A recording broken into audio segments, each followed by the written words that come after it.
for first term exam, first term exam revision for Form 5. So today we'll be doing revision for Chapter 1, Chapter 2, and Chapter 3. Okay, your seminar notes basically start with some advice on how to actually score Sejarah. How to score Sejarah. So this is what you do in the class, okay, to understand why, understand the full picture, focus on why, very important. Then only go home, focus on output. When I say memorize, I'm not talking about input. I'm talking about output. Output means you verbally repeat. Verbally repeat all the keywords. Okay, verbally output the keywords. Look at the question, you cover the answer, then you're able to come out the answer. Okay, repeat the answer verbally. Then in the exam, identify the keyword and topic, then use the keyword to form sentence. Simple sentences I will do. Okay, so this is some advice how to score your Sejarah exam. Okay, and then you go to the front part, the second portion of this notes. So this is called the last minute class notes. So this is the ultimate weapon that we use to help students to score A+ in SPM. Okay, like next week is SPM. Then this week we'll have last minute class. Okay, so we will only practice on the what we call output. Output the critical topics. So this is just one chapter. One chapter. So this is the sample notes. Sample notes for last minute class. Then the second portion, this is the sample notes for intensive class. Sample notes for intensive class. Intensive class, we will revise using these notes, which is on the left is the question, on the right will be the answer. That is for Chapter 2 and Chapter 3. Chapter 2 and Chapter 3 will be using this is what we call the question answer notes. So the question is not we simply pick one. The question basically is selected from the SKP, which is this document that you can download online. The SKP, okay, it's a document, official document that you can download online. Later I will show you. This document basically lists out what the teacher have to make sure student able to achieve after teaching a chapter. Okay, after teaching a chapter. So student must be able to menyatakan konsep kedaulatan, ciri-ciri negara berdaulat, kepentingan wujud negara berdaulat, langkah-langkah pemerintah dan rakyat mempertahankan kedaulatan. Okay, so this is the question, and this is the K-BAT question. Even the K-BAT question, you already fix it. Already fixed. So you can get the question here, from here, but student not happy. Got question, no answer, mana boleh? Tak boleh mah. So on the left is the question. On the right will be the answer. We provide. So we make the whole learning experience so straightforward. Okay, so the question will come on exam and the answer on the right. So it is your duty to repeat output verbally. Focus on verbally output. You use the paper, you cover the answer, then you look at the question on the left, then you can say out the answer verbally. Like example, you cover on the left, maksud perlembagaan, document bertulis, undang, tertinggi, teras, pemerintahan. If you can write these three keyword in the exam, automatically you score. It's as simple as that. You can write long, no keyword, you get no points. So very important. So keyword is very important. So you just need to verbally output all the verbal the points, verbal output the points, then you'll be okay. Okay, so how you get the DSKP? Very simple. You just type DSKP, Sejarah Tingkatan 5, then you'll be official. Everybody also can download it. Okay, so when you combine the question and the answer, you combine, automatically you can get. Yeah.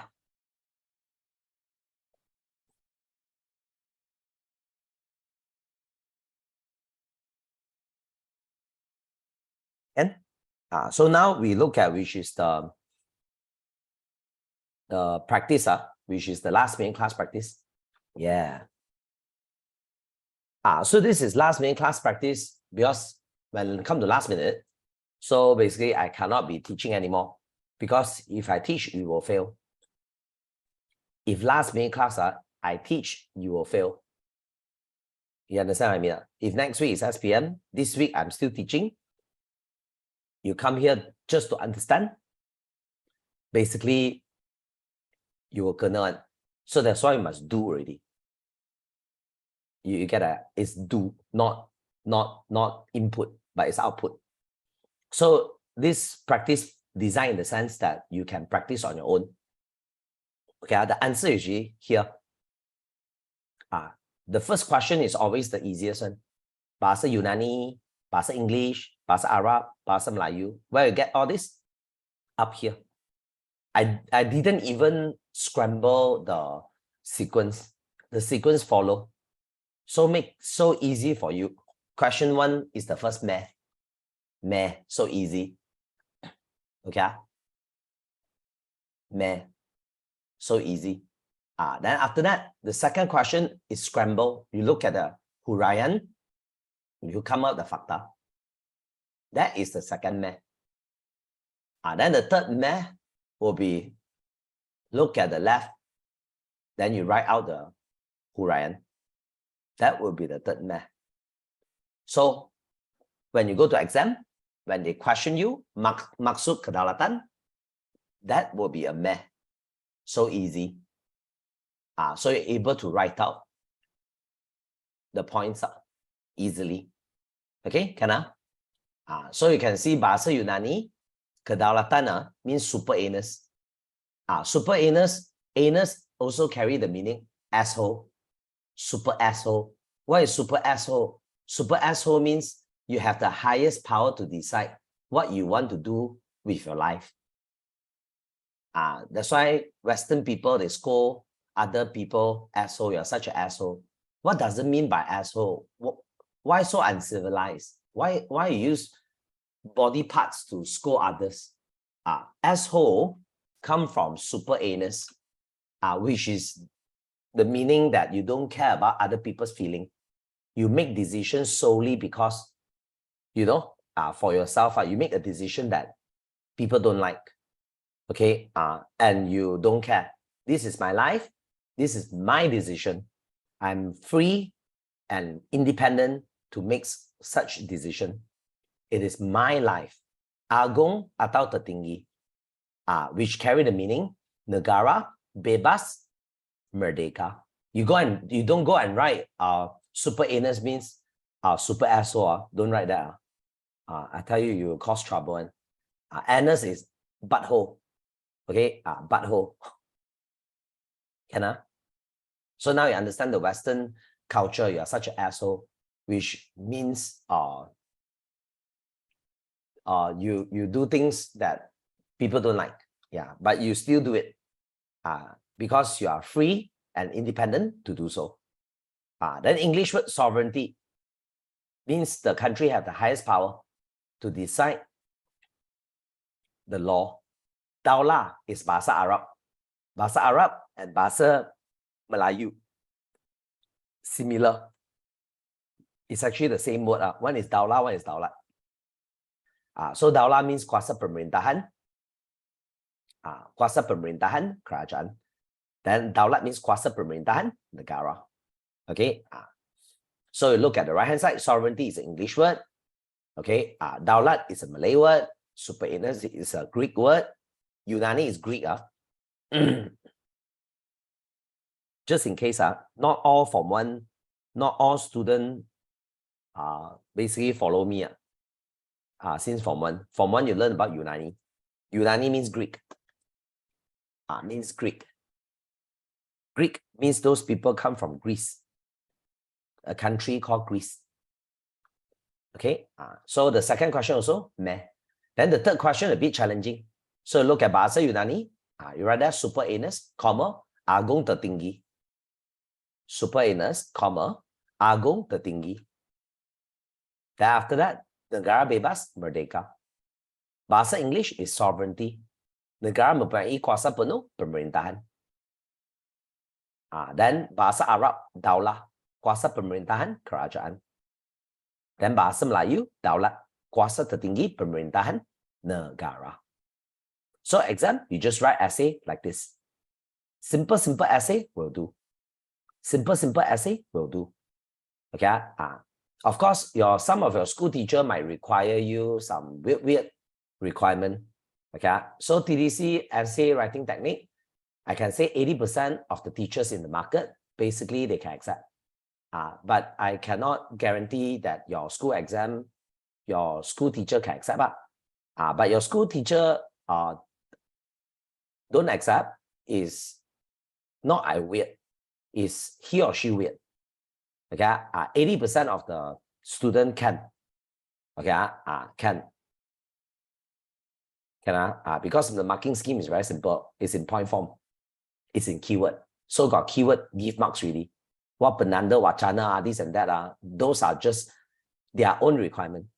It is not a requirement that applicable for all. No, I'm not going to like add the load on you. Okay, I will tell you how to score A+ only in SPM. The simple way. The very, very simple way. Okay, so basically, as you can see, 2008 got student actually 2008 got student actually sorry.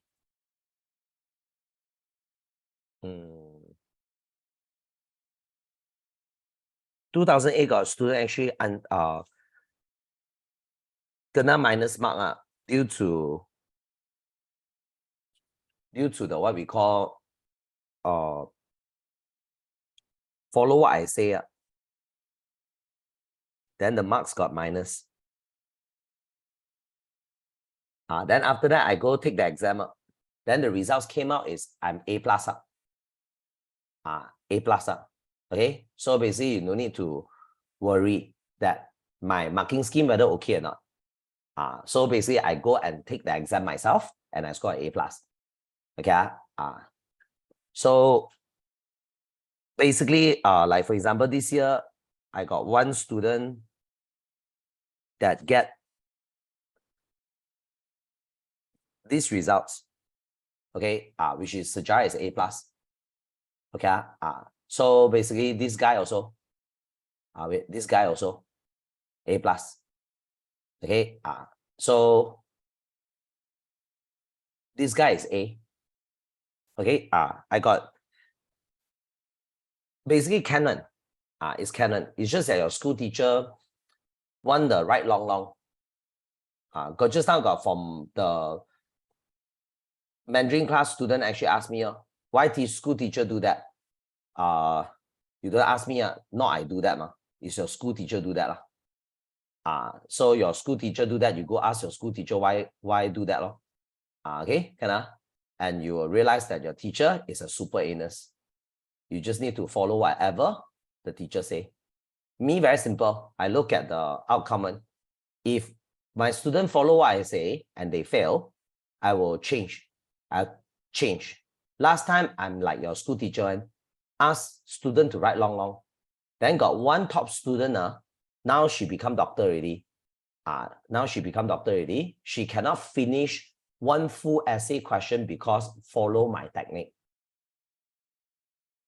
Then teacher asks her to put down the pen, stop writing and put down the pen, and teacher collecting the exam paper.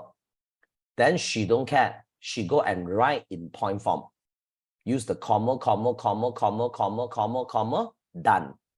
Then she submit one sub question. And she feels so worried. And she actually tell me, Yu Hong, I don't know whether I score or not, but I don't care. Because that sub question, she memorized all the keyword. She got all the keyword already. So because she follow my writing style, hurai, dan hurai.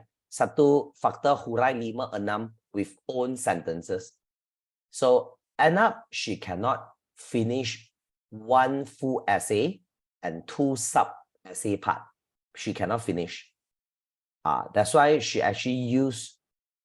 just write one sub-essay, one sub-section for essay using her own way.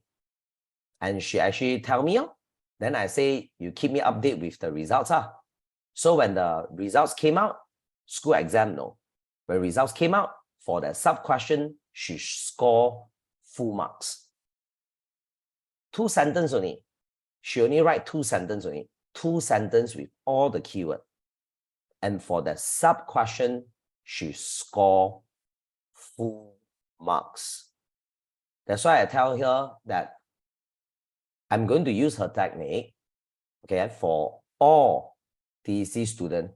And I'm not going to ask students to write long anymore for the rest of my life. No. And I'm going to glorify her. Okay, and tell students that this thing happened about 15 years ago.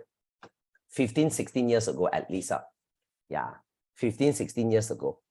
Then I say I'm going to glorify her. Her name is called Kai Xing. Kai Xing in Mandarin means happy. And her surname is Yong.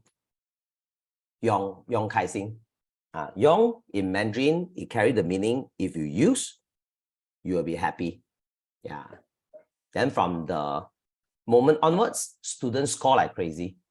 At TTC, score like crazy. SPM, score like crazy. But of course, there is a bunch of people that still doubtful. Still doubtful. Then in year 2018, I go and take the exam, SPMU. I prove myself, A+. And after that, everybody follow my way. So everybody score like crazy. Yeah. Okay, that's the way you go forward. Very simple. Okay, very simple. It's a very simple way to score in SPM. Your school, you just follow your teacher. You just follow your teacher because your teacher have kedaulatan. It's the person, if you want to challenge your teacher, you can go PPD, you can go ketua panitia, you can go PPD. If you want to poke all the way up, because they don't have black and white to show you that is a requirement from Lembaga Peperiksaan. Okay, very simple. You go buy the past year paper. Past year paper, the marking scheme is behind. You just see the marking scheme. It's in point form. And they didn't say any requirement at all. Okay, all the additional requirement is additional requirement. It's additional. Okay, it is additional. So a lot of people, they fail their Sejarah because of the additional. Okay, because of the additional requirement. They try to fulfill the additional requirement, yeah, until they fail.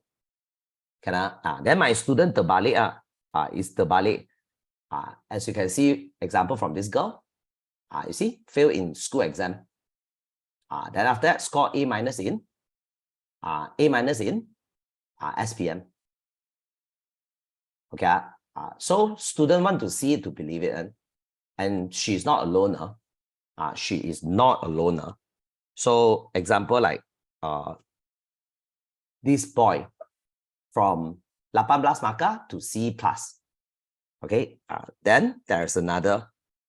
Okay, you can see from 37 marks to A minus.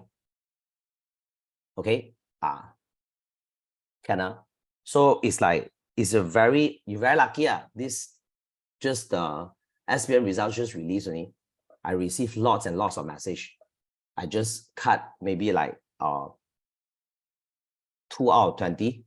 Yeah. Yenju actually make I saw yesterday Yenju actually compile into one whole picture. But I didn't do that. So easy to score, and Sejarah can score A+ and easily. So this one you all can understand what is kedaulatan.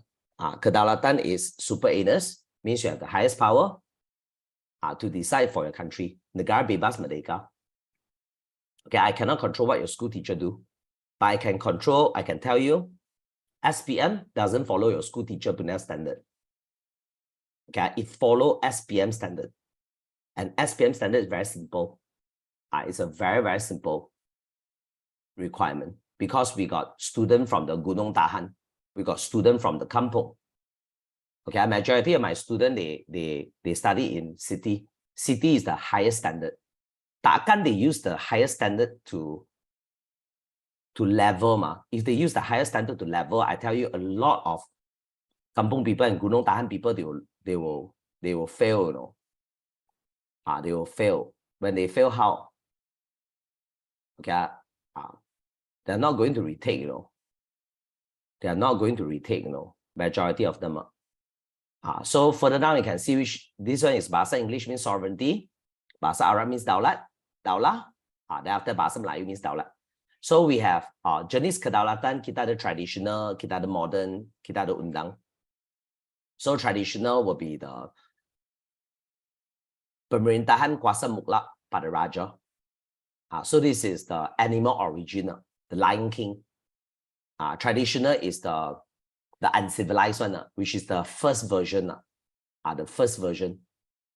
First version since early civilization, where the king have the absolute power. Then the people must follow. Then after number 2 is modern. Modern means what? We form nation. Negara bangsa is not kingdom. Negara bangsa in English is called nation. So we form nation. Okay, after revolution, England dan revolution branches. So people have rights, constitution, everybody equal, using the bangsa. We are all bangsa, nationality, and we use the language, the same language. We use the same language to form nation. So Malaysia Benin Nation is based on PTM 1957 and Malaysia 1963. Then the third type of sovereignty that we have is called law, undang. Don't care whether you are government or you are people. You have to follow a set of law. A set of law. So if you want to challenge your school teacher, you can ask for the black and white. They can't provide you the black and white. From Lembaga Peperiksaan, something official, they can't. They can't. Okay. Law means it is written. It is written. It is a written standard, and it is standard across Malaysia. Like for example, we have paper 1, we have paper 2, and paper 3 last time. So they cancel paper 3. So none of your school have paper 3. That is called standard. Yeah. So must be fair. Aman, stabil. Then after that, with the aman, stabil, dan adil, we must fight for the prosperity. We must break through. We must break through and achieve prosperity. Then why we need law? Because of the kehidupan bermasyarakat. Kehidupan bermasyarakat. Then this is our prinsip keempat in Rukun Negara. Then we have international sovereignty. It's recognized by United Nations that other country cannot intrude. Okay, dicabuli means intrude. Everybody have the same level of sovereignty. Okay, everybody also have to follow international law. So the whole world recognize Malaysia as free, independent, and sovereign country. So you look at the right, and you write the left. You can proceed. No need to wait for me. Just now got student, I teach only the second question. The student already finished the whole set. You just imagine this is last minute class. This is last minute class. Next week is SPM. This is last minute class. There's 67 times 3. 67 times 3. So student basically they can very fast. They can actually force themselves to memorize and to output. Memorize, output, memorize, output. Then after I just focus on the 67 question, you go SPM, you'll be okay. You'll be okay. Okay, okay. You can see the results. See the results. Next week, the statistic will come up. Next week, the statistic will come up. This week, because SPM result just released 3 days ago. 3 days ago. So statistic still not ready. Still not ready. I only can show you the previous batch. Previous batch. So this is the student, TDC student. Okay, TDC student 2021. This is the results. As you can see, it's about 80%. 80% of students score A- or above. 80%. TDC students score A- or above. We'll call each student to get the what we call the results. We'll call each student to get the results, and we will ask them to snap the photo with the what we call their name, with their name, to make sure that results is accurate. Okay. Can?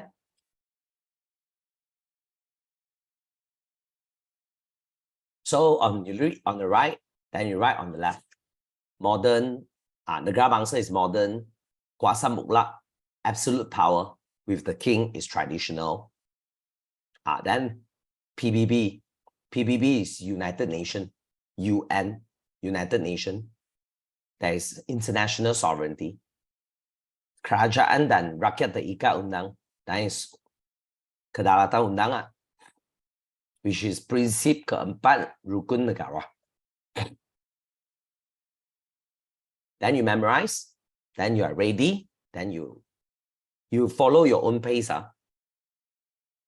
follow your own pace. Okay. So you just write kedaulatan tradisional, kuasa mutlak raja sejak tamadun awal. Diperkukuhkan taat setia rakyat. What is kedaulatan modern? Negara bangsa selepas revolusi England dan Perancis. Hak rakyat, perlembagaan, persamaan rumpun bangsa dan bahasa. What is rumpun bangsa? Means the whole group. I'm Malaysian, you are Malaysian. Everyone is Malaysian. We call ourselves Malaysian. That is called rumpun bangsa. So Malaysia berdasarkan PTM 1957 and Malaysia 1963. Got student ask what is negara bangsa? Nation. Mandarin is called 民国. Country belongs to the people. Nation replace kingdom. Traditional is called kingdom. The country belongs to the king. The king asks you to sit, you sit. Asks you to stand, you stand. If you ask you to sit, you don't sit, that's considered what? Betrayal. You betray the king. Then they'll chop off your head. Traditional is what? Kingdom. Modern is nation. Nation belongs to the national. Nation belongs to the national.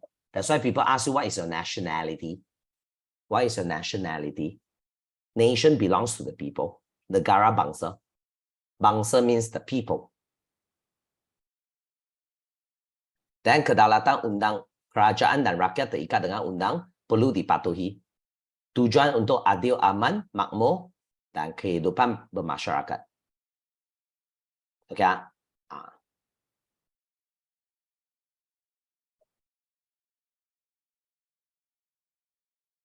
My intention is very clear. I just want more students to score sejarah. I try to make things easier. Make things easier so that more and more students can score sejarah.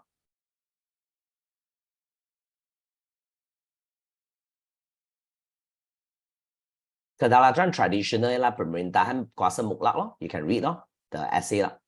The contoh essay that I give you. Exam you write like this, there's a lot of marks So kedaulatan tradisional, pemerintah kuasa mutlak menguasai sepenuh urusan negara yang wujud sejak tamadun awal manusia. Tamadun means city The very first city is controlled by the priest. Later, the king controlled the priest. You learn in Form 1. You learn in Form 1. You learn that in Form 1. At first is priest, later is the king. Because the king got army, will kill the priest if the priest refuse to follow what the king say. Dan negara kita Kedaulatan Raja Melayu sebagai pemerintah tertinggi diperkukuhkan taat setia rakyat. Dan kedaulatan moden, kemunculan negara bangsa selepas revolusi England dan Perancis yang mengutamakan hak rakyat, perlembagaan. Dan selepas Perang Dunia Pertama, kedaulatan moden dikaitkan dengan nasionalisme, yaitu persamaan bangsa dan bahasa berbentuk negara bangsa masing-masing. Dan negara kita, negara bangsa, lahir selepas gabungan negeri bawah PTM 1957 dan 1963. Dan kedaulatan undang. Rakyat dan kerajaan terikat dengan undang, perlu dipatuhi bagi menjamin. That is how I join together. That is how I join the 2 point together. Bagi menjamin keadilan, kestabilan, keamanan, kemakmuran negara. Dan badan kehakiman yang bebas dan berwibawa memelihara kedaulatan undang. This is further additional point adding. Dan kedaulatan antarabangsa iaitu periktirafan PBB. PBB is what we call United Nation. United Nation. Tidak boleh dicabuli negara lain. Dan deklarasi hubungan persahabatan PBB 1970 menyatakan persamaan kedaulatan undang antarabangsa. So Malaysia dalam PBB membukti periktirafan Malaysia bebas, merdeka dan berdaulat. Kan? So this one is ciri negara berdaulat. A country that have sovereignty. What characteristics you must have? Number 1, you have your own governance. Number 2, you have borders. Number 3, you have your own set of law. Number 4, you have your own people. Okay? So governance basically is secara teratur, very well managed. Well managed for kestabilan, keamanan, pertahanan dan ekonomi negara. So Malaysia is a federation. Federation means 13 states. 13 independent states. 13 independent states. They form a federation. Means at any time, they actually can leave the group. What is federation? Federation is just like a WhatsApp group. It is just like a WhatsApp group. So anybody can leave. If you don't take care of Kelantan, Kelantan left the group. Can Federation of 13 independent states. Wilayah Persekutuan is not considered as a state. Wilayah Persekutuan is Wilayah Persekutuan. That area belongs to the Persekutuan. Okay, Wilayah Persekutuan is created to fill the Singapore. After Singapore got kicked out, because we kicked Singapore out. We kicked Singapore out. From 14 states become 13. That's why we use Wilayah Persekutuan. We use Wilayah Persekutuan to temporarily replace that state. Temporarily. because we believe one day Singapore will come back. If you ask me why, traditional thinking. You know how I know? Like my daddy at that. Like my daddy. I have an eldest brother called Nicholas. Nicholas went to Singapore, worked for more than 10 years really. That time, already more than 10 years. Then already become Singaporean. But you come to my house, there's always an empty room, specifically for Nicholas.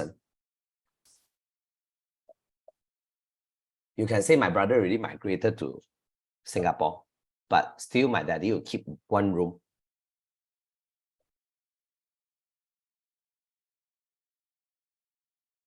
For him. You can understand traditional. Yeah. Federation. Number 2, constitutional monarchy. Constitutional monarchy means, yes, Malaysia, we have freedom, we have rights. But our freedom and rights is not above the king.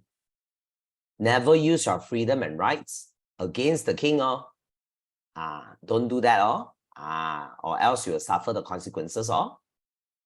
Your rights and your freedom is not above the king. It's not above the king. Please refer to Rukun Negara. Please refer to Rukun Negara. Number 1 is Tuhan. Number 2 is the king. Then number 3 is only your constitution. Then we don't care about how the world works. I will tell you how Malaysia works. Okay, you don't tell me about the world, America, Taiwan, Japan. Okay, we are a country that have daulat. Okay, then democracy by parliament. There is Malaysia third characteristics. Agong will be the main person. Perdana Menteri will run the government together with a cabinet. Cabinet means a group of ministers. Jemaah Menteri means a group of ministers. Jemaah means group of ministers. Okay, so a country that has sovereignty will have borders, sempadan. So the borders will be land, water, and airspace. So the benefit of sempadan will be memudahkan pemerintahan, pentadbiran, pertahanan, dan pembangunan. Dan perundangan asas peraturan negara memelihara kesejahteraan dan melindungi rakyat. Our perundangan berpandukan perlembagaan. So who is our lawmaker? Malaysia lawmaker is parliament. Parliament berkuasa membuat undang. If you forget the word menggubau, when you forget the word menggubau, you can write membuat. It is totally okay for you to write membuat. Menggubau or membuat undang, you also score marks. Dan rakyat, penduduk sesebuah negara terikat dengan undang. Dan disatukan satu bahasa, kebudayaan, rukun negara, dan identiti kebangsaan yang sama. Like bak kut teh is not Malaysia identity. Bak kut teh ayam is Malaysia identity. Because Malaysia culture is number 1, Malay culture. Number 2, Islam culture. Number 3, other culture that is sesuai dengan number 1, number 2 will be considered as Malaysian culture. Okay, then ciri negara berdaulat. Then you look at the right, you write right on the left.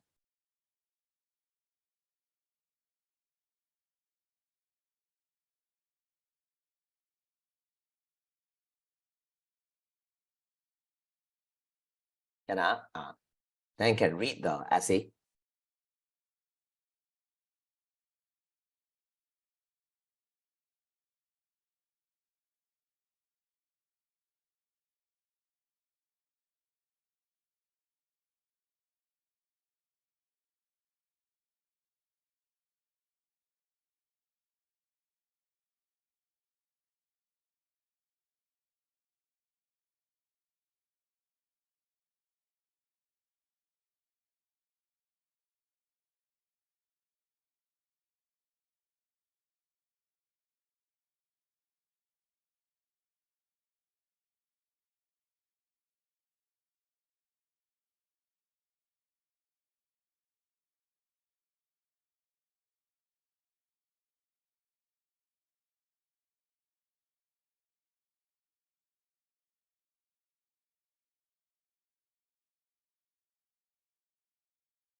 Then further down, you can see this one called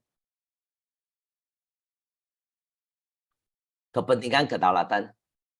Why is it sovereignty is so important?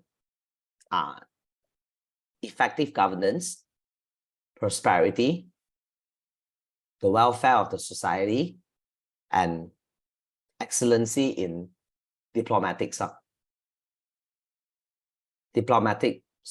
policy for our foreign policy. So number one, when we have daulat, we have the freedom to decide how we run the nation without foreign intervention. So our central government and state government will cooperate through clear distribution of power. Paagihan, this word paagihan means distribution of power.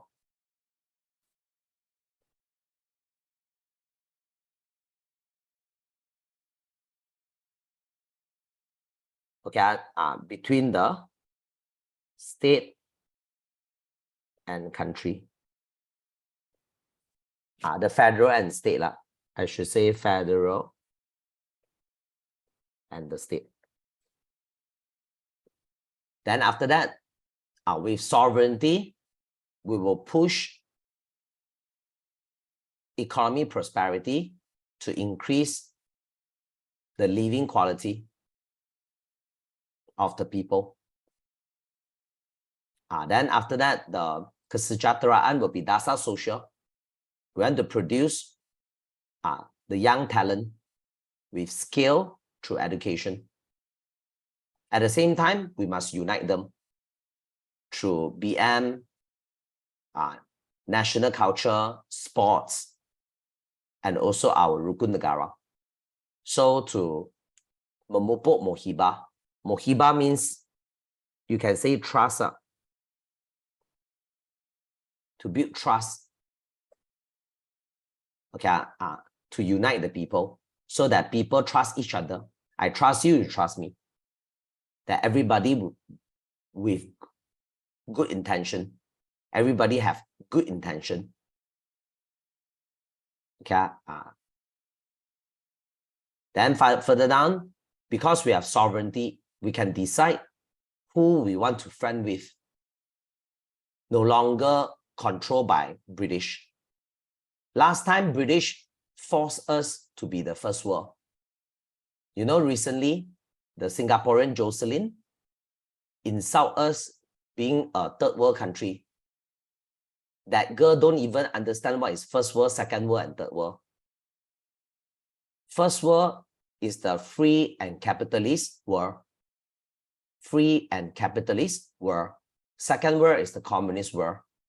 Third world is the mixed one, the neutral state. The neutral means they are not with the first, they are not with the second. They call themselves as the third world. You all get what I mean now? Last time we used to be first world.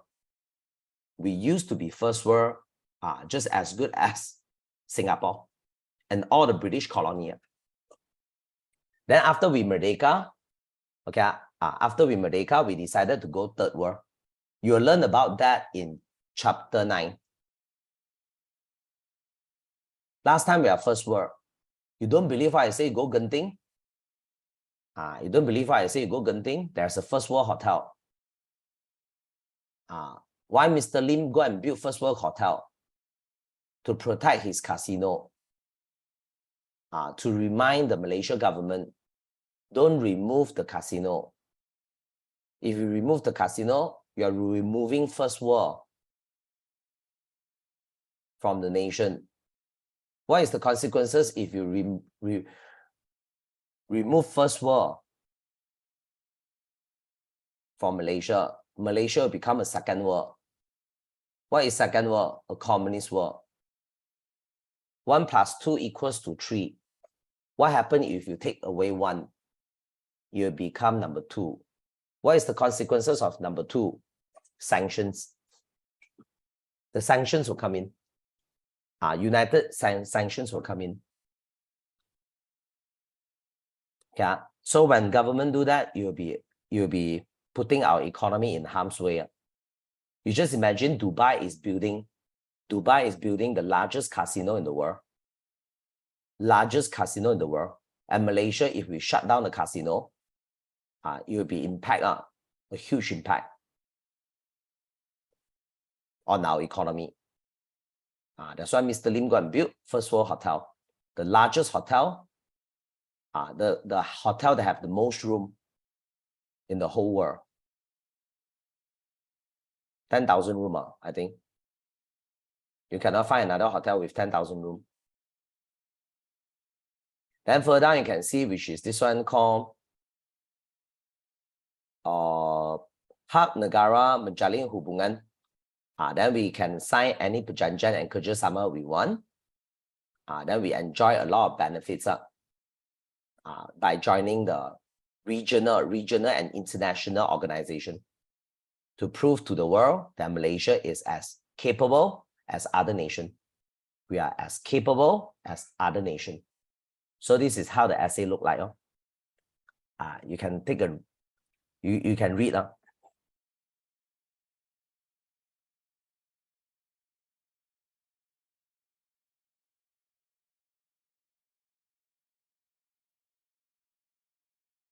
Kepentingan kedaulatan ialah keberkesanan pentadbiran. Kebebasan negara menjalankan pentadbiran tanpa campur tangan pihak luar. Supaya dasar dilaksana dengan berkesan. Dan kerjasama kerajaan, persekutuan dan negeri melalui pengagihan kuasa. Dan pentadbiran diperkukuhkan undang dan perlembagaan. Kedaulatan membawa kemakmuran ekonomi dengan melaksanakan dasar ekonomi. Selepas merdeka, pelbagai usaha meningkatkan taraf hidup rakyat. Pembangunan ekonomi, pertanian, perdagangan dan perindustrian melalui dasar pembangunan ekonomi negara. So, kedaulatan membawa kesejahteraan rakyat dengan melaksanakan dasar sosial melahirkan masyarakat berilmu, berkemahiran melalui pendidikan untuk menyumbang kepada pembangunan negara. Bahasa kebangsaan, budaya, sukan dan rukun negara untuk memupuk perasaan, mohibah dan semangat perpaduan rakyat berbilang kaum. Dan kedaulatan membawa kecemerlangan hubungan luar negara dengan memberi hak negara untuk menjalin hubungan dengan negara lain melalui pengubalan dasar luar negara. Dan we can sign perjanjian dan kerjasama pelbagai bidang. Negara menikmati pelbagai manfaat melalui keanggotaan pertubuhan serantau dan antarabangsa. Full stop. Then that's chapter 1, talking about sovereignty. Then for chapter 2, perlembagaan. Perlembagaan. So perlembagaan, if exam asks you what is perlembagaan, dokumen undang bertulis. Okay, undang tertinggi dan teras pemerintahan negara. Okay, teras means core, the core value. It is our national core value. Core value.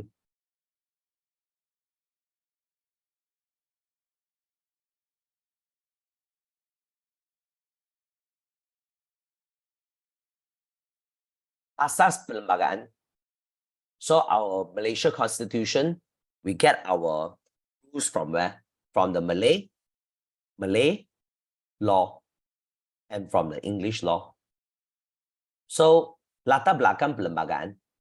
So undang tertinggi teras pemerintahan negara. That is perlembagaan. The highest law as the core governance, the core value for the nation.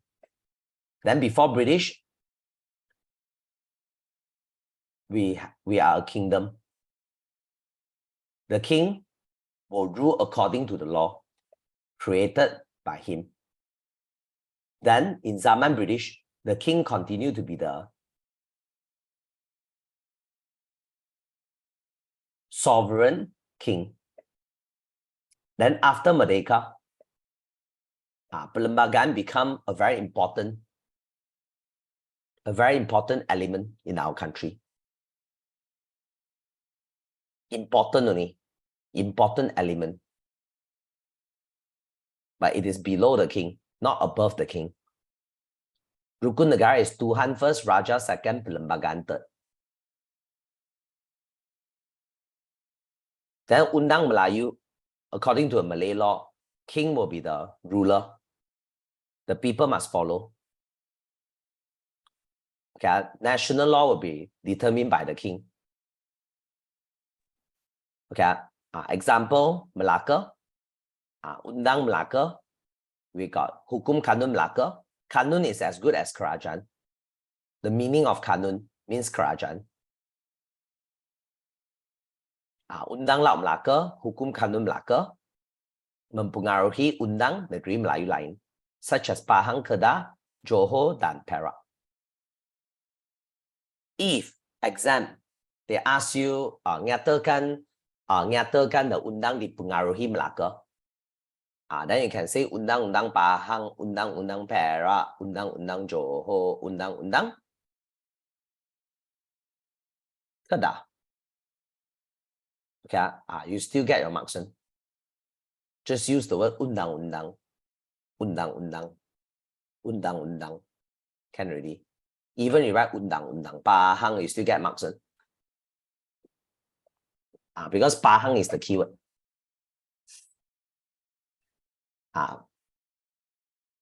Then further down, we have this one called Undang English, Charter of Justice.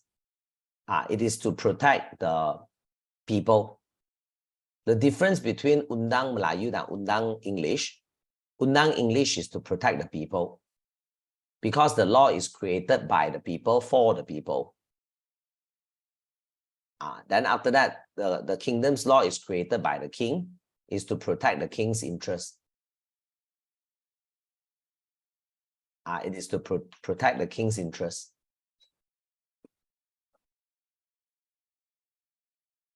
So as you can see, piagam means standard. You cannot write piagam, you just write undang. Undang bersesuaian, and the next diguna pakai.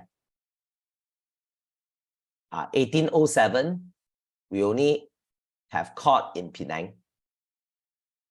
Penang got court. The court, mahkamah, court. Why Malacca, Singapore don't have?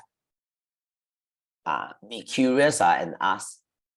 Why 1807, there's only Penang got court? How about Malacca, Singapore? Because they doesn't exist yet. They are not under British yet. Singapore is under Johor. Malacca is under the Dutch. British don't control Malacca and Singapore. How can British build a court there? Then 1826, then British built a court in Singapore, in Malacca, and in Penang. So now we have 3 sets of court. Then 1855, we shut down the court in Malacca. Okay, Malacca is shrinking.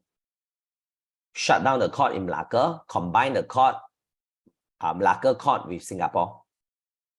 Why Malacca combined with Singapore? Not Malacca combined with Penang. Distance. Distance. From Singapore to go Malacca is 2.5 hours drive.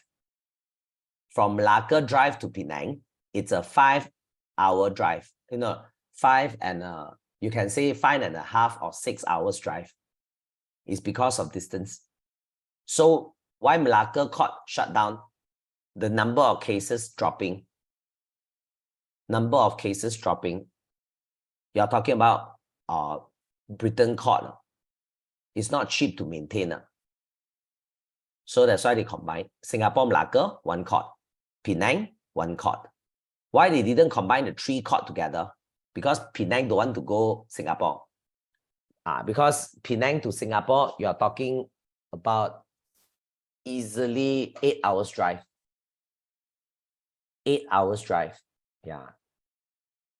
Very far. Then this one is Sarawak. Sarawak application of law ordinance follow the common law England.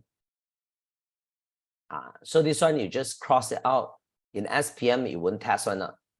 If SPM come out this part, I tell you, a lot of people need to retake the SPM. Okay, a lot of people will need to retake the SPM really. So the Sarawak is called the application of law ordinance. Sabah is called the Sabah application of law ordinance. Ordinance means law. state law. Yeah. Then further down you can see, wait, we have this one called who is the basically lawmaker? Yeah, I adjust a bit first.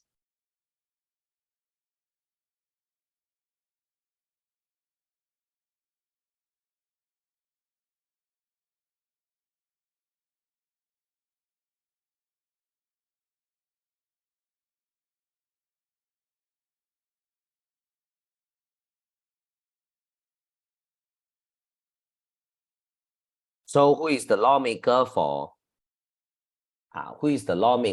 Malaysia? Remember, it's Parliament. Parliament is the lawmaker.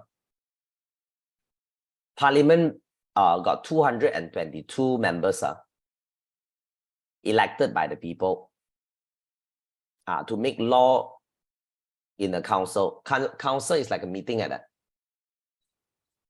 Council, it is like a meeting. So Malaysia lawmaker is Parliament. So the first council in Malaysia, the Sejarah Perlembagaan Persekutuan, the first council in Malaysia is Perak. Meminda Perlembagaan means it is to make law and it is to amend perlembagaan or to change perlembagaan, to modify perlembagaan. Meminda means to amend or to change or to modify. Just in case you don't understand what is meminda. Then the first council in Malaysia, the first parliament in Malaysia is in Perak. You all must understand, Parliament replaced the king. Last time, king create the law. King create the law. So now become Parliament create the law. So in another way, you can say Parliament replaces the king. So the first Malay country that got replaced by council, Sultan got replaced by council, it's Perak. Why? Sultan Perak naughty. Sultan Perak naughty. Sultan Perak go and war with British. Pasir Salah. Lost. Then after that, kena buang ke Seychelles Island. Seychelles Island. So you buang the Sultan to Seychelles Island. Seychelles Island is Africa. Seychelles Island is Africa. You don't hear the name like macam like wow. If you type Seychelles Island, you can see it is the country of East Africa. Okay, Sultan Perak dibuang negeri ke Africa. So after you buang, I know you are very curious and you just want to know the location. You just click like this, then you'll see Seychelles Island. Seychelles Island, then you cross out, it's at East Africa. East Africa. Okay.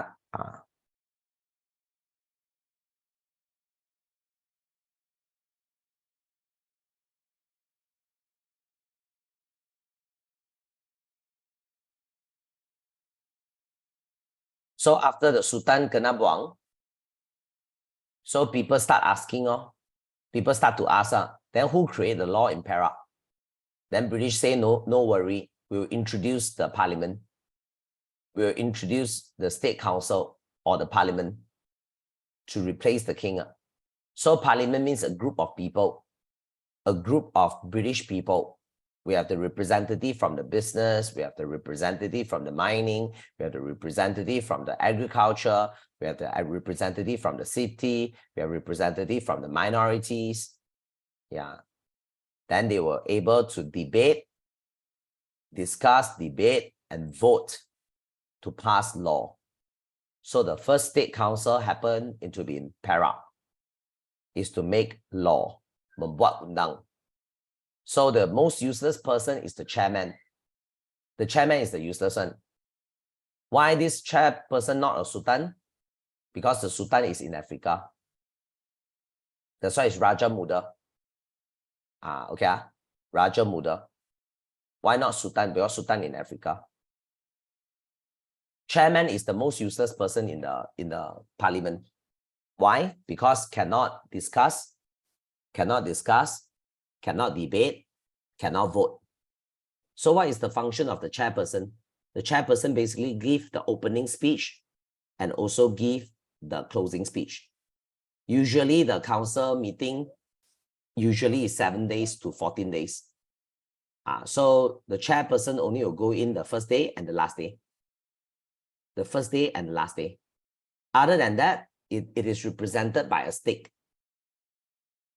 He is represented by a stick. When you look at the stick, you are look at the chairman. Okay, since he cannot talk in the room, so what for him to stay in the room? So after he give the opening speech and he will leave. He will leave. The chairperson will leave. Then we'll come back on the last day. Last day to give closing speech. Okay, so everybody clear? So because of Sultan Perak do the naughty thing, then kena buang ke Africa. That's why British introduced the first legal council. The first legal council to replace the king. And slowly, legal council introduced in other Malay states. GG lah. Then other Malay states, Sultan very unhappy. Of course, they are unhappy because you are taking away their power to make law. But they cannot blame British. They only can blame Sultan Perak, the naughty one. Okay. So 1946, Undang NNS is made by the Majlis Undangan Negeri. Then NNMB is made by Majlis Persekutuan.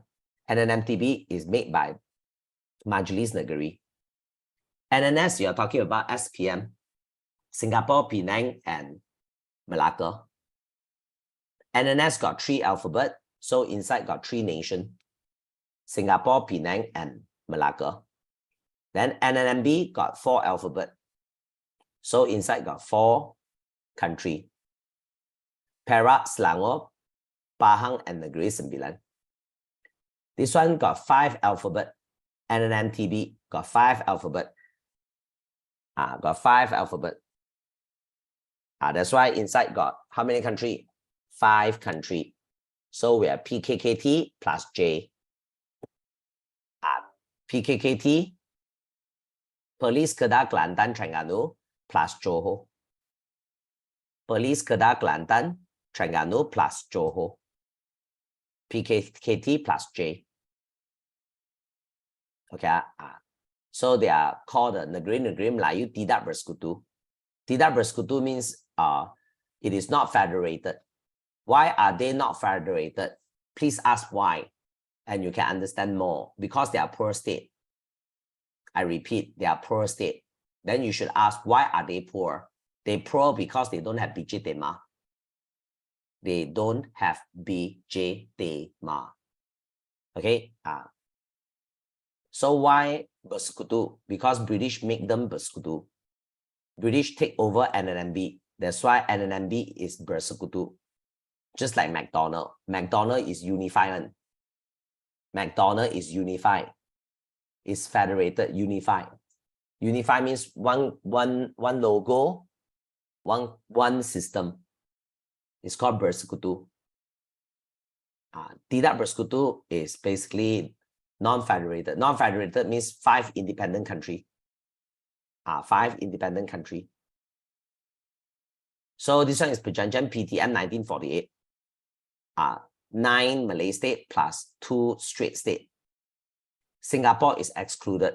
Why Singapore is excluded? Because Singapore is the most important port in the world. Most important port in the world. More important than the USB port on your PC. Okay, very important. Singapore is a very important port that control the world trades.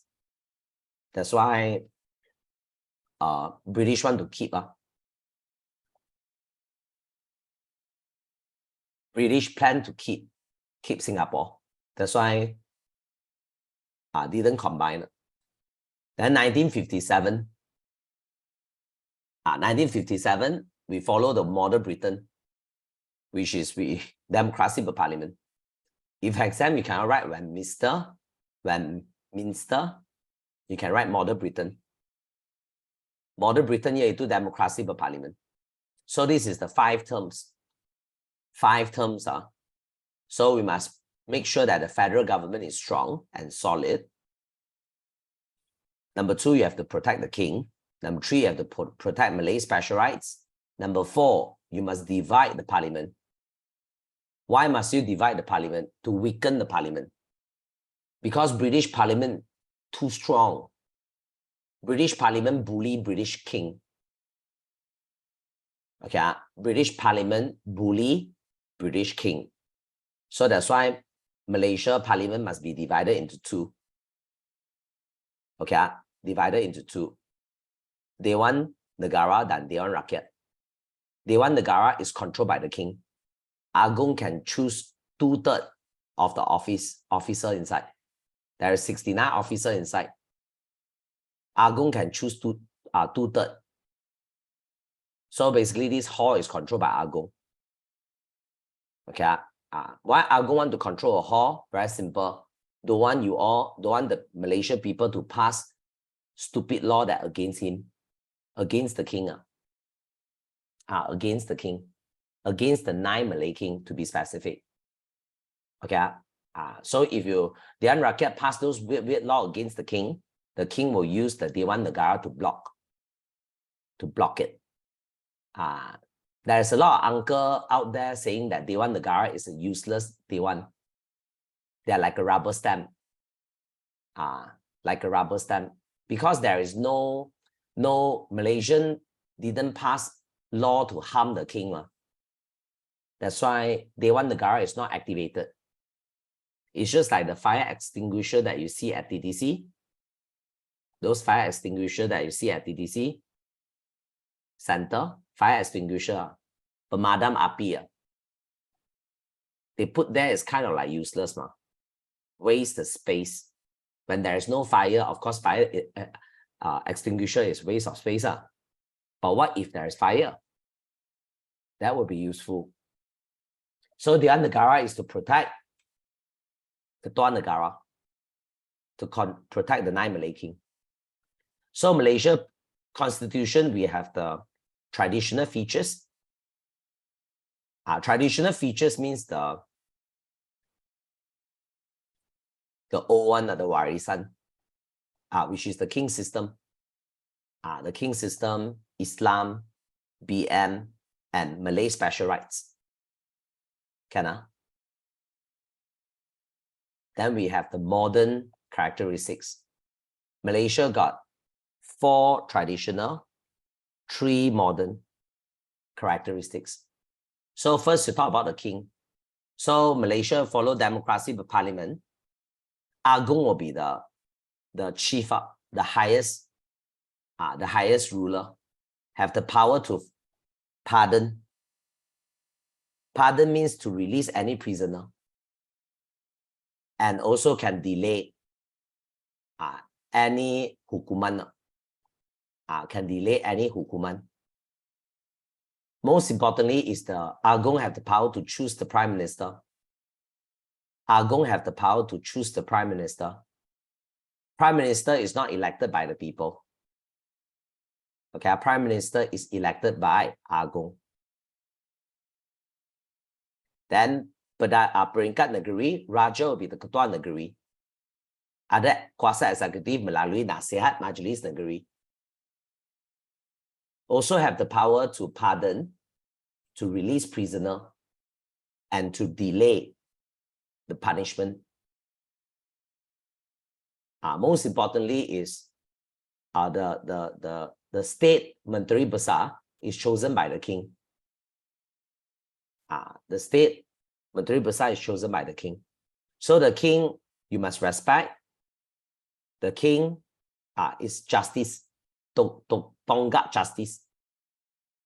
Then after that, the king can give award to the individual terpilih. The award will be like Datuk Sri, Datuk Tan Sri, all those. Then Islam, very important. Malaysia Islam will be under the king. Malaysia Islam will be under the king. Okay. For those states that don't have king, Islam will be under Agung. So in another word, you can say Malaysia Islam is under the 9 Malay king. So everybody clear? King control Islam in Malaysia. Whether Muslim can go casino or not, whether Muslim can drink or not, whether Muslim can eat pork or not, whether Muslim can do this, do that or not, it's all decided by the king. King is Ketua Agama Islam. Okay, very important to know that. Okay, so I hope the non-Malay in my class that you must support and loyal to the king. You must support and loyal to the king. Don't get influenced by America or by democratic movement to influence you to remove the king. So if people ask you why you don't remove the king, very simple. You remove Xi Jinping, you remove Putin, you remove Kim Jong-un, because they have absolute power. One person have absolute power. Malaysia is 9 Malay king. You understand what I mean? It's 9 Malay king. It's not absolute power. So no need to remove. Then number 2, the second strong reason that I don't remove the king in Malaysia is because the king control Islam. We need the king to control Islam. Okay, we need the king to control Islam. Why? Because Islamic teacher very influential. You must understand that Islam is started by Islamic teacher, Nabi Muhammad, prophet. Prophet means can tell prophecy. Prophecy means teacher. Teacher, yeah. So Islamic teacher able to teach people jihad. Then after that, we'll create jihadists, people who not fear death. So that's why you need the king to control the teacher, the Islamic religious teacher. Any religious teacher that teach people weird stuff, Sultan will warn first, then after that remove the license. What if the teacher continue to teach? Okay, he will be removed. He will be removed. Okay, it is very important to know. There's a country stupid, they go and remove the Sultan. They go and fight the Sultan and remove the Sultan. End up their country take over by the religious teacher. Take over by the religious teacher. The country is called Afghanistan. Okay, Afghanistan. The religious teacher will be called Taliban. The religious teacher gang is called Taliban.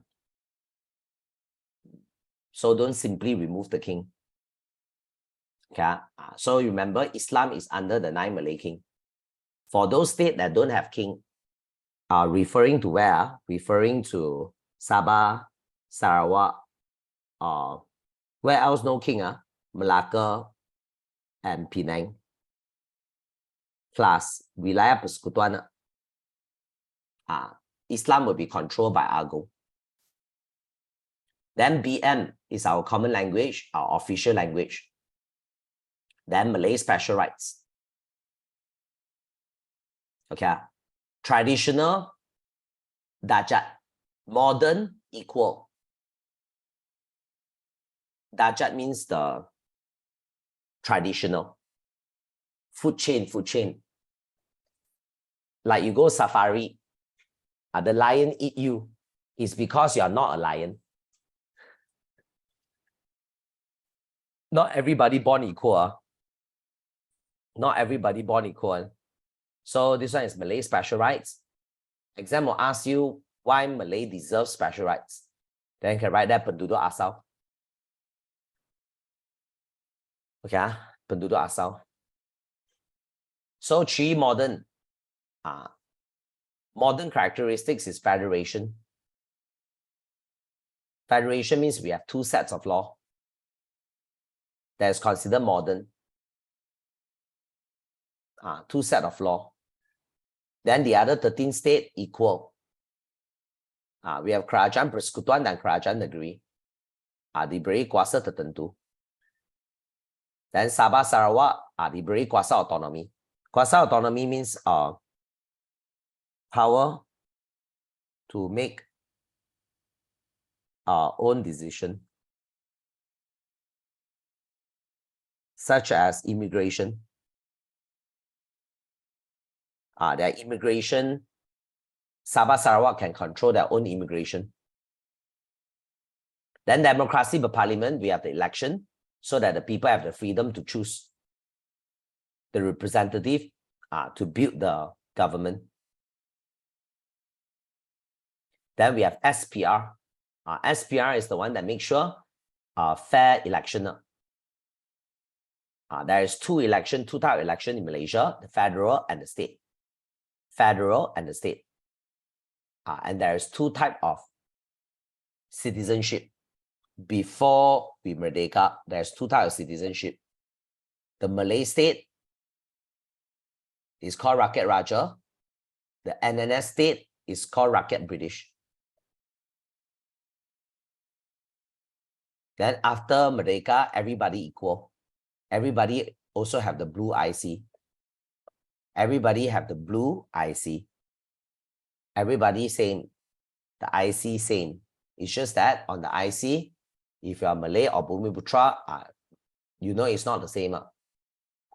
The special rights. So this one is called the Pindaan.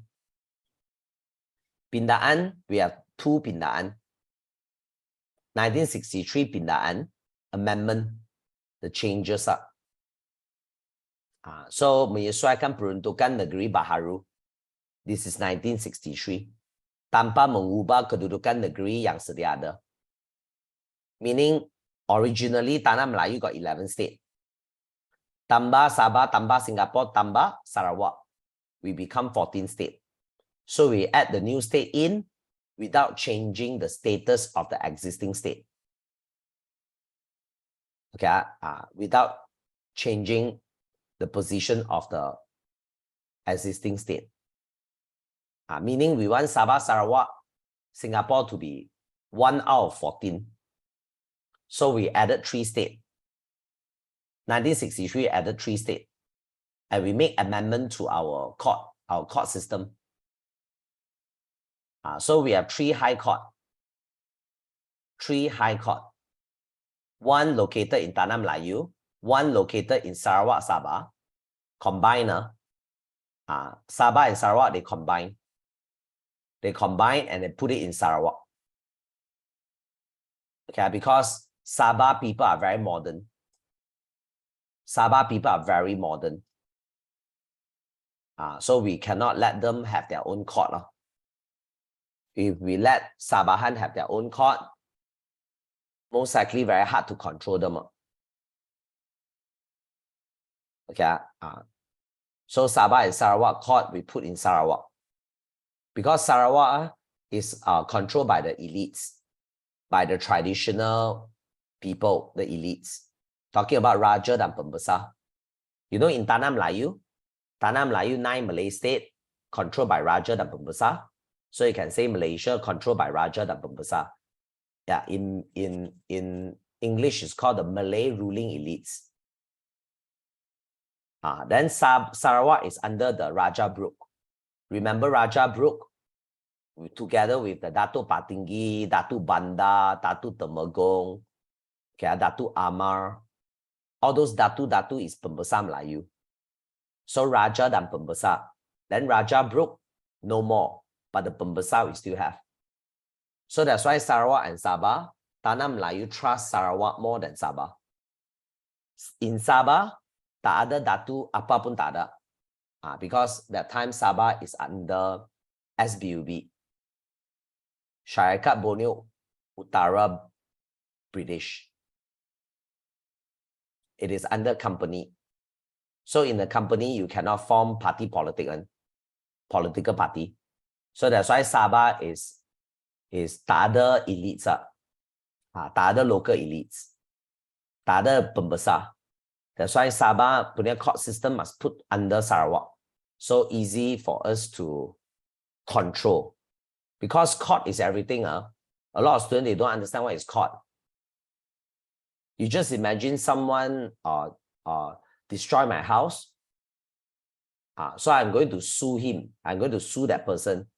What if that person control the court? What if that person have the power to control the court? So going to the court is basically what? Meaningless really. Meaningless really. So Malaysia is like, Tanah Melayu very smart lah. So this is the minor twist the minor twist that we added in. Then later they have this name called Mahkamah Tinggi Borneo. Mahkamah Tinggi Borneo is actually the Mahkamah Sabah Sarawak lah. Mahkamah Tinggi Borneo. It's called Mahkamah Tinggi Borneo. Menguruskan soal kehakiman Sarawak dan Sabah. Dan Ketua Hakim Borneo berpusat di mana? Kuching. Berpusat di Kuching. Then later, the Ketua Hakim Borneo changed name to Ketua Hakim Sabah dan Sarawak. Supposedly, Sabah, SAB, supposed to be first one. SAB only SAR ma. You know, when you follow alphabetical, you should call Sabah dan Sarawak. If you follow alphabet, but Malaysia purposely we put Sarawak dan Sabah. This is purpose on purpose. You cannot say that it's autocorrect. So this is Malaysia punya Tanah Melayu punya value chain. Value chain. So why we change Borneo? The word Borneo. Okay, see, we use Borneo to unite them. We use Borneo to unite them. And we cannot use this Borneo forever. Until certain time, 1994, we changed to Sarawak and Sabah. Why we don't continue use the word Borneo? Because majority of Borneo is under Indonesia. So the consequences of keep on using Borneo, you know Borneo? Can see the word here? Borneo. Majority part of Borneo is Indonesia. You continue use the word Borneo, you breed the Borneo spirit, Sabah Sarawak will join Indonesia. That is our worst nightmare. Malaysia punya worst nightmare. Okay, that's why we have to stop using Borneo word. The word Borneo. The word Borneo. We have to stop using.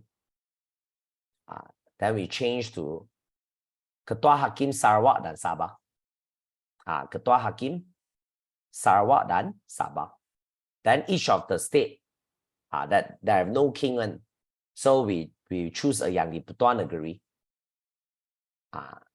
Yang di-Pertuan Negeri for Sabah Sarawak, and it is elected by Agong. But all these Yang di-Pertuan Negeri, when they carry out their duty, they need to follow.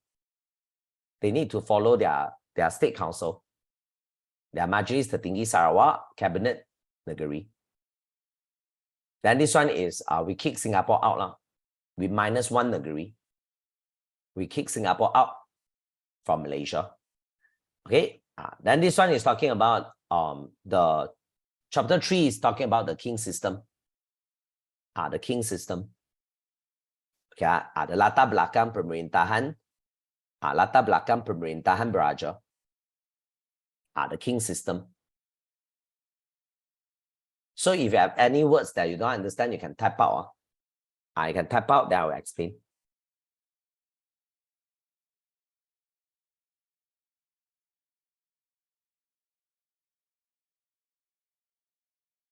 So latar belakang pemerintahan beraja. So in Melaka, Raja is capable. Berwibawa means capable and with absolute power. Control the governance, the law, and the judiciary. So the king will be the sumber undang, the person to make law, the leader of the government and the leader of the religion. So mempertahankan adat dan struktur masyarakat. So will uphold the tradition and also the social structure So keabsahan means the validity or legality of an action, meaning whether a person do this is right or wrong, is determined by the king. Is determined by the king. If the king say you are wrong, means you are wrong. Okay, diperkukuhkan konsep Islam, and the king is ketua agama Islam. Okay, the king is ketua agama Islam. So tradisi and adat diwarisi Kesultanan Melayu, and all the Malay state that is related to Malacca. Okay, keturunan is bloodline, is either bloodline or last time is the Malacca's protected state or colony. Okay, jajahan means colony. So before World War II, British introduced the resident system and the penasihat system. Resident system in NNMB and penasihat system in NNMTB. So the Malay king rule with the British intervention. Then Sultan Johor and Sultan Terengganu, they built this law, Undang Tubuh Johor and Undang Diri Terengganu. Tubuh and Diri carry the same meaning.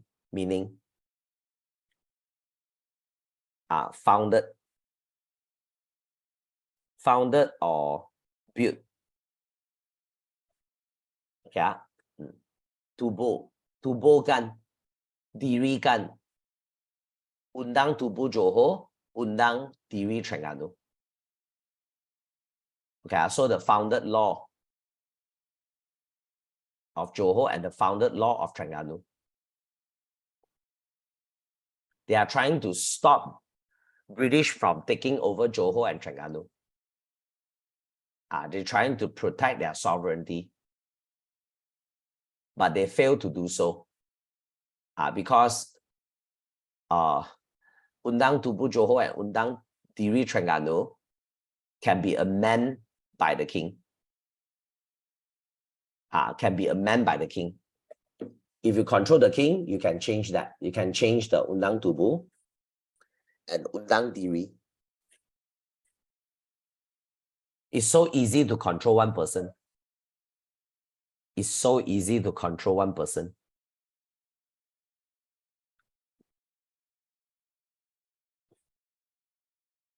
Yeah, but it's very difficult to control 500 people. Difficult. In Britain, their constitution only can be amended by 500 ahli parliament. 500 ahli parliament.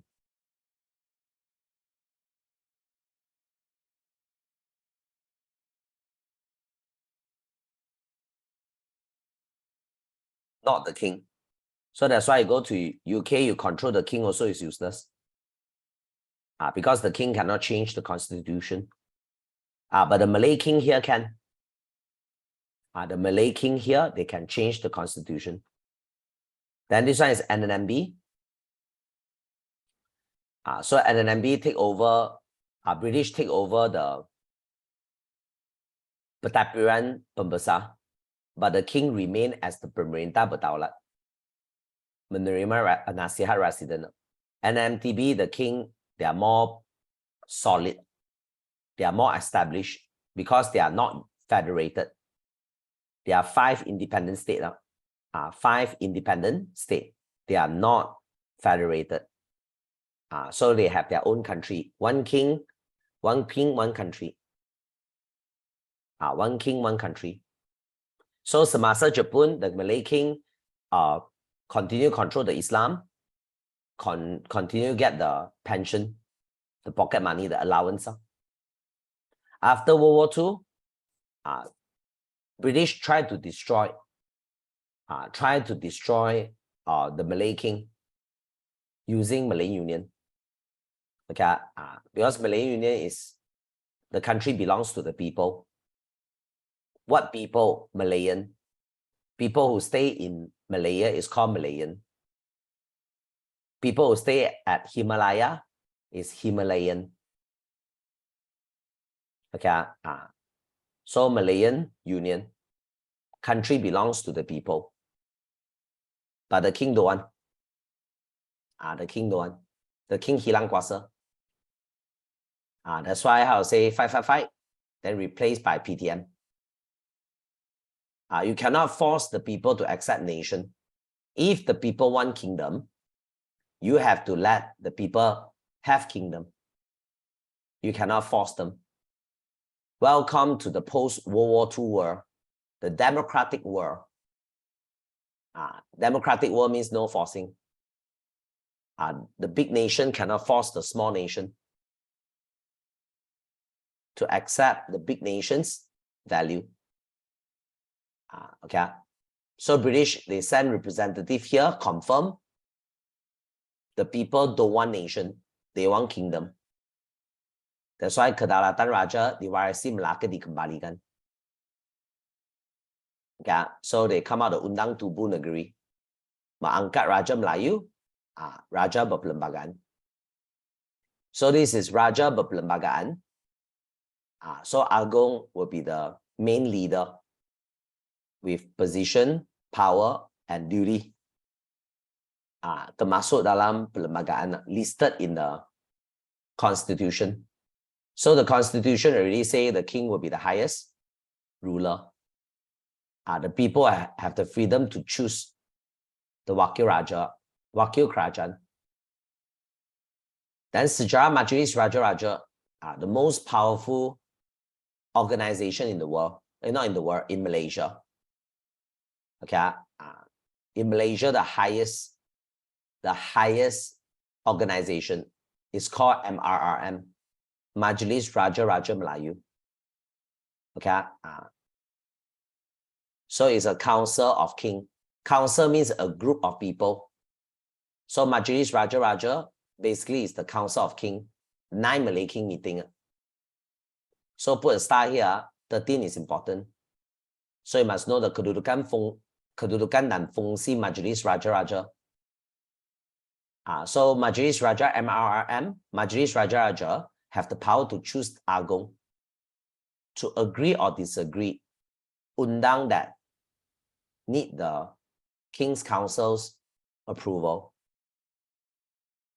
Then the King's Council will choose the auditor, the chief judge, and the high court judges, and also the president for the chairperson and chairman for SPR.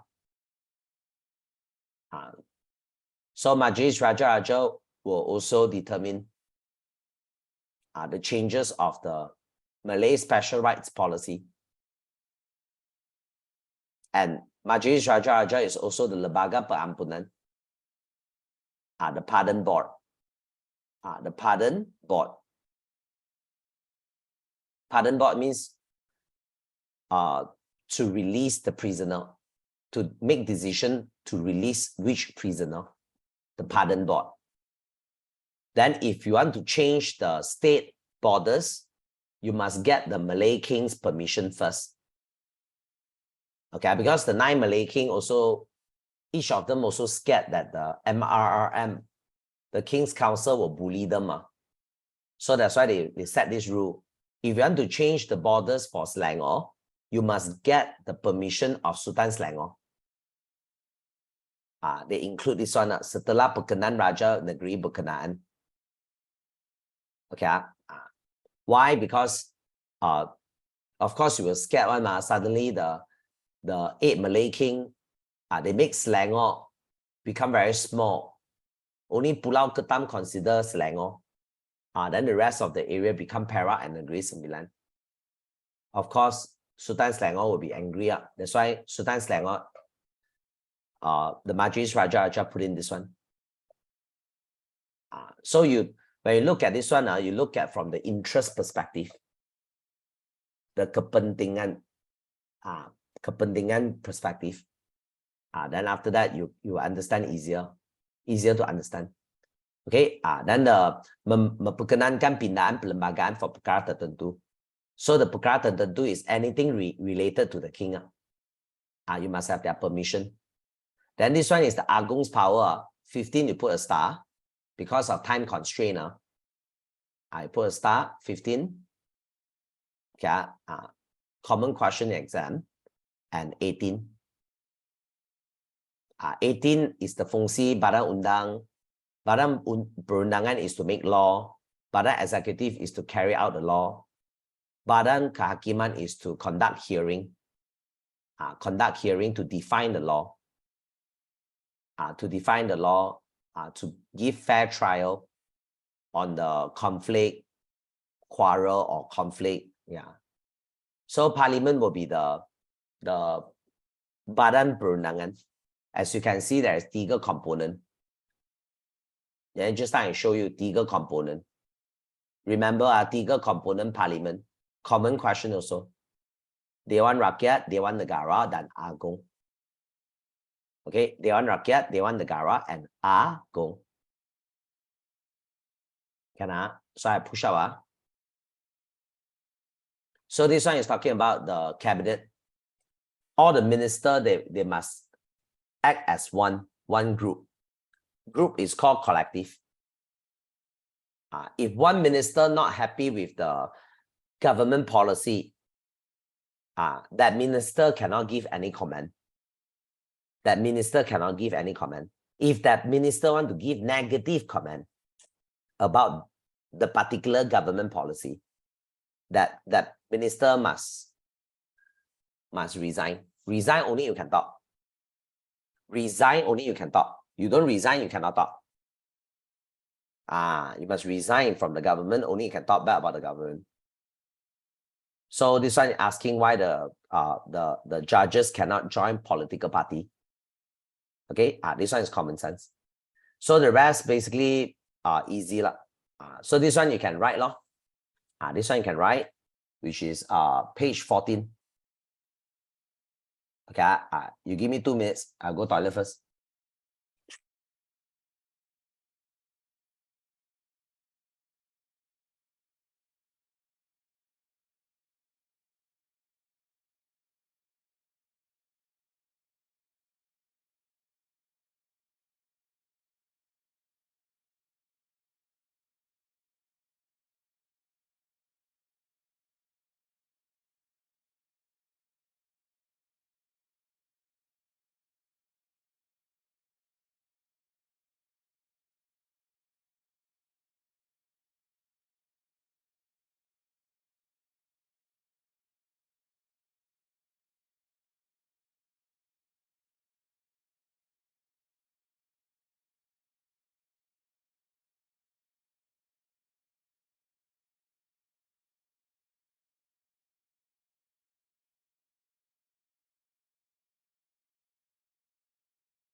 Okay, so continue.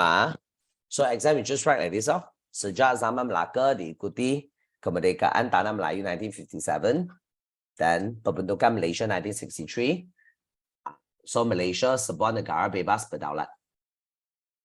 Then further down, tarikh kedaulatan, daulah, kuasa pemerintah tertinggi kerajaan. Then bahasa Melayu daulat, kuasa pemerintahan tertinggi kerajaan. Because basically it's the same word, carry the same meaning. Then further down, this one is rumusan kedaulatan. So you can say, kuasa tertinggi pemerintahan negara merujuk kepada kerajaan bebas daripada campur tangan negara asing. Pemerintah mempunyai hak pentadbiran negara, kerajaan menjalankan pentadbiran negara bebas merdeka. Easy. So this is how you answer structural question. How you answer structural question. Okay, we can straight. Simple sentence will do. Simple sentence will do. Then keep your words at minimum. Keep your words at minimum. So normal revision, when you revise at home, you must focus on output. Verbal output. Verbal output. Look at the question, then you come out the keyword. Verbally come out the keyword. Just read out the keyword. Repeat the keyword. Repeat. Test yourself again. Test yourself again. Test yourself again. After you test yourself today, then 2 days later, you test yourself again. Okay.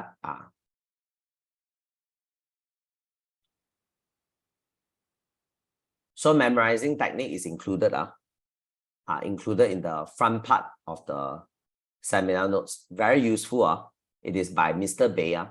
That method is not my method. That method is Mr. Bay's method, which is very effective. He constantly score 100 marks in Sejarah exam in school, Catholic high school. No peekaboo, I see you, no, no tada meniru. So basically hope that method, the study method can help you out. Okay, then further down, this one is the essay.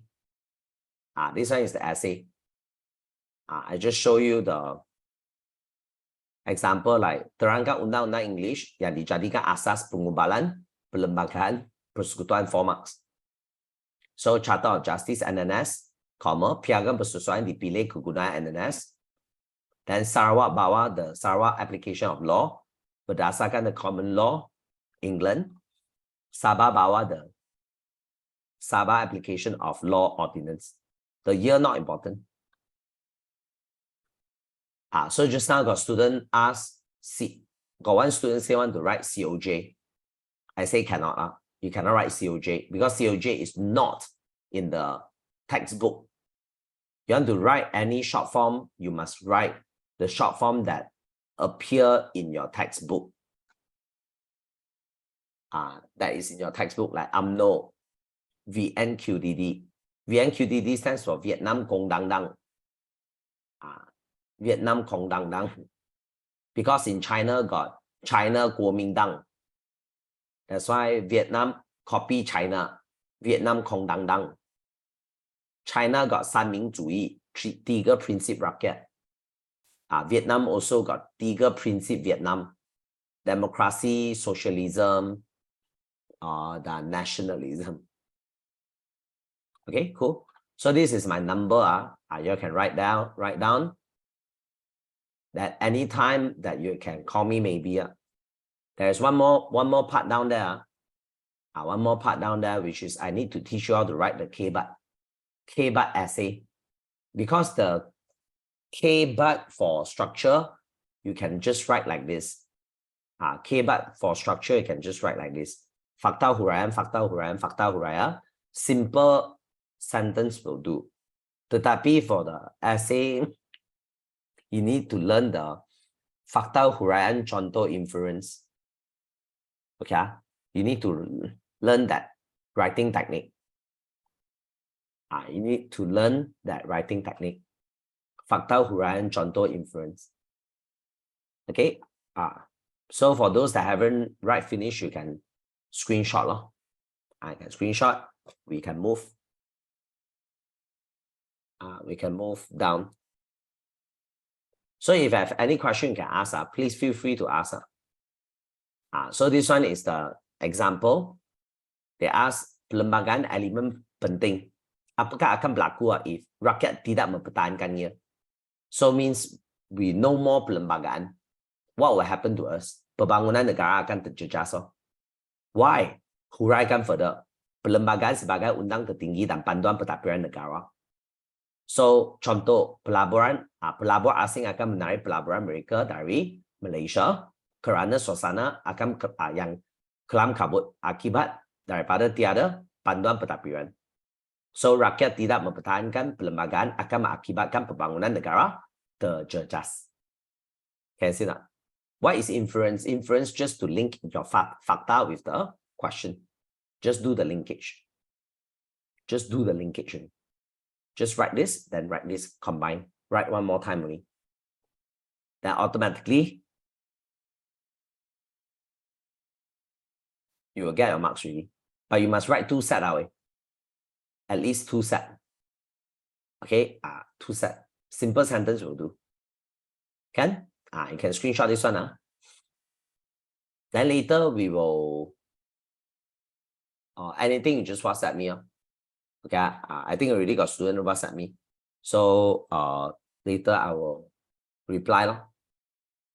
Okay, so good luck in the exam. I will see you one day. Okay, so thank you for coming and see you. Bye bye. Good luck. You're welcome. See you at least next week. Bye bye. You're welcome, Nicole.